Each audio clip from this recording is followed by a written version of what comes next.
Өнөөдөр дэлхийн эрүүл мэндийн салбар зөвхөн эмчилгээнд бус харин урьдчилан сэргийлэх замаар хүний капиталын үнцнийг нэмэгдүүлэх эдийн засгийн томоохон хөдөлгүүр болон хуурч байна. Тэгвэл дэлхийн эрүүл мэндийн салбарын чиг хандлагын талаар Сингапур төвд LIC компани олон улсын бизнес хөгжлийн хилцээний ерөнхий менежер Васантраж Чинатамби эрхэмтэй студид бид ярилцж байна. Танд энэ өдрийн мэндийг хүргэе. Манай студид хүрэлцэн ирж оролцож байгаад баярлалаа. Эхний асуулт гэвэл LIC компанийн үндсэн үйл ажиллагаа яг юу вэ гэдгийг илүү дэлгэрэнгүй тодорхой танилцуулж өгнө үү? За тэгье. LIC бол Сингапуроос гаралтай тэргүүлэгч компани. Бид зах зээлд 25 гаруй жил үйл ажиллагаа явуулж байна. Азийн бундлан бүс нутагт эрүүл мэнд амьдралын бүтээгдэхүүнүүдийг борлуулдаг.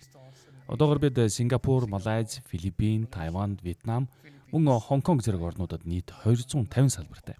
Манай бүтээгдэхүүнүүд бага насны хүүхдээс эхлээд ахмад наснууд хүртэл бүх насны хүмүүсээр үлгэсэн.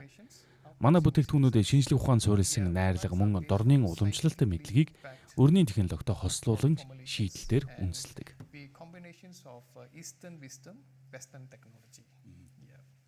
Тийм ээ. Сингапур шиг хөгжингүй зах зээлүүдэд эрүүл мэндийг зардал биш. Хөрөнгө оруулалт гэж үздэг. Тэгвэл эдийн засгийн өнцгөөс харахад урьдчилан сэргийлэх эрүүл мэндийн хандлага нь уламжлалт, өвдсөн хойно нэмшлэх, загвартай харьцуулахад урт хугацаанд санхүүгийн тогтвортой байдалд хэрхэн нөлөөлдөг вэ?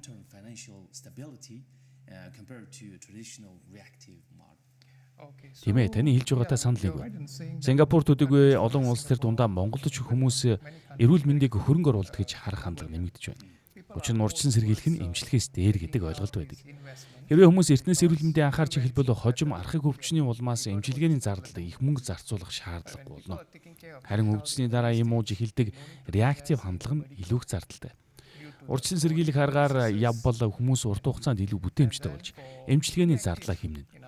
Эрүүл зөв хооллолтой хүн ам илүү сайн сэтгэж, илүү бүтээмжтэй ажиллаж өвдөх нь бага байдаг. Таны харж байгаагаар хэрэглэгчдийн хандлага реактив загвараас урьдчилан сэргийлэх загвар руу хэр урттай шилжиж байна вэ? Одоо дэлхийн олон оронд энэ хандлага нэмэгдэж байна. Засгийн газрууд эрүүл мэндийн боловсрол мэдээллийг идэвхтэй түгэж байгаа. Хүмүүс юун зөв, юун буруу гэдгийг мэддэг болсон. Гэхдээ гол асуудал нь тууштай байдал. Мэддэгч хэрэгжүүлдэггүй, эсвэл эхлээд оролцсон ч үргэлжлүүлдэггүй. Мөн орчин үеийн амьдралын хэв маяг завгүй, ядарсан, стресс ихтэй хүмүүсийг түргэн хоол руу түлхдэг. Харин тийм хоол нь шаардлагатай шимт тэжээлийг хангадаггүй. Тиймээс шимт тэжээлийн дутагдал үүсгэдэг. Энэ үед нэмэлт бүтээгдэхүүн буюу supplement зэрэг болдог. Энэ нь хоолыг орлох биш, харин дэмж хүүрэгтэй. Танай компанийн бүтээгдэхүүний төрөлжилтийн талаар асууя.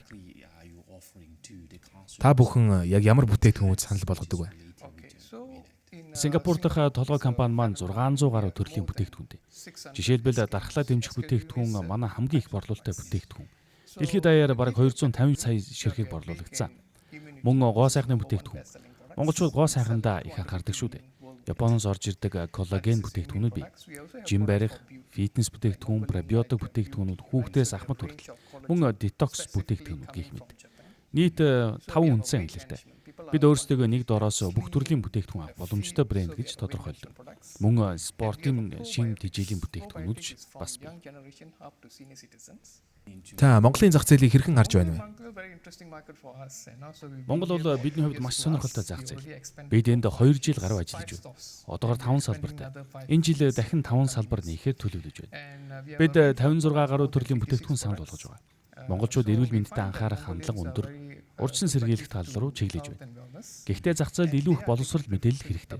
Манай салбар мөн төрөөс хэрэглэгчдийг илүү сайн мэдээлэлээр хангах шаардлагатай. Монголд хотчлд нэмэгдэхийн хэрээр хүмүүс илүү хялбар амьдралын хэв маяг руу шилжиж байна. Үүнтэй зэрэгцсэн wellness эдийн засаг өсөж байна. Шим тэжээлийн дутагдал, нэмэлт бүтээгдэхүүний зах зээлийг хэрхэн дэлж байна вэ? Мөн энэ нь ажиллах хүчний бүтээмжинд ямар үүрэгтэй вэ? Маш сайхан асуулт байна. Хүмүүс түргэн хялбар хоол сонгож байна. Гэхдээ тийм хоолнд тэнцвэртэй шим тэжээл агуулдаггүй. Ер нь нэг хоолнд уураг, эслэг, ногоон, нүүрс ус, будаа, гомин бүгд байх ёстой. Хэрвээ энэ тэнцвэр алдагдвал нэмэлт бүтээгдэхүүн хэрэг болдог. Эдийн засгийн талаас харахад эрүүл хүн ам илүү бүтээмжтэй ажиллаж, илүү сайн сэтгэж, өвдөх нь бага байдаг. Ингэснээр төрийн эрүүл мэндийн зардал буурна. Тиймээс урьдчилан сэргийлэх эрүүл мэнд бол зөвхөн Монголд биш, дэлхийд даяар зайлшгүй болсон чиг хандлага юм. Монголд урьдчилан сэргийлэх эрүүл мэндийн талаар хийсэн судалгаа дата бий юу? Одоогор Монголд тийм судалгаа бид хараахан хийгээгүй байна. Гэхдээ бидний хэрэгжүүлж буй зүйл бол боловсрал. Бид зөвхөн бүтээгдэхүүн зарах биш хэрэглэгчдэд зөв ойлголт өгдөг. Жишээлбэл манай дэлгүүрт орж ирэхэд шууд бүтээгдэхүүн санд болгодоггүй. Эхлээд амьдралын хэв маяг, хооллолт, дасгал хөдөлгөөн зэргийг ойлгож байж тохирсон бүтээгдэхүүнийг санд болгодог. Насны хязгаар эсвэл хэрэглэхийг хориглох нөхцөл байдаг уу? Манай бүтээгдэхүүн 3 наснаас эхлээд ахмад наснуудад хүртэл тохирсон. Харин архаг хөвчтэй хүмүүсийн хувьд эхлээд эмчээс зөвлөгөө авах хэрэгтэй. Эмчилгээ хийлгэж дууссаны дараа урьдчилан сэргийлэх зорилгоор нэмэлт бүтээгдэхүүн хэрэглэж болно. Эрүүл мэндийн салбарт хэлж байгаа энэ үед хэрэглэгчид хөрөнгө оруулагчид ямар шалгуураар чанар аюулгүй байдлыг үнэлэх ёстой вэ? Уран зүйл чухал. Аюулгүй байдал, чанар, бас сэтгэл. Мөн бүтээгдэхүүнний шинжлэх ухаан суурилсан эсэх, баталгаажуулалтаа эсэх, мөн компани түүх нэр хүндийг сайн харах хэрэгтэй. LIC бол шинжлэх ухаанд суурилсан бүх баталгаажуулалтаа дэлхийд нэр хүндтэй компани.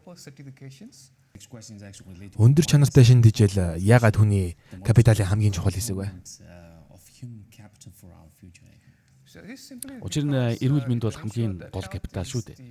Эрүүл мэндэд хөрөнгө оруулна гэдэг нь хүний, нийгмийн, улсын хамгийн чухал нөөцөд хөрөнгө оруулж байна гэсэн үг. Тиймээс найдвартай, баталгаатай бүтээгдэхүүнтэй компанийг сонгох нь хамгийн зөв шийдэл. За цаг гарган ярилцсанд баярлалаа. Өрсөнд баярлалаа. Ажил амжилттай. Баярлалаа. Та хүнд ч мөн. Бид дэлхийн эрүүл мэндийн салбарын чиг хандлагын талаар Сингапур төвтэй LIC компани олон улсын бизнес хөгжлийн хэлтсийн ерөнхий менежер Басантраж Чинатамби эрхэмтэй ярилцлаа.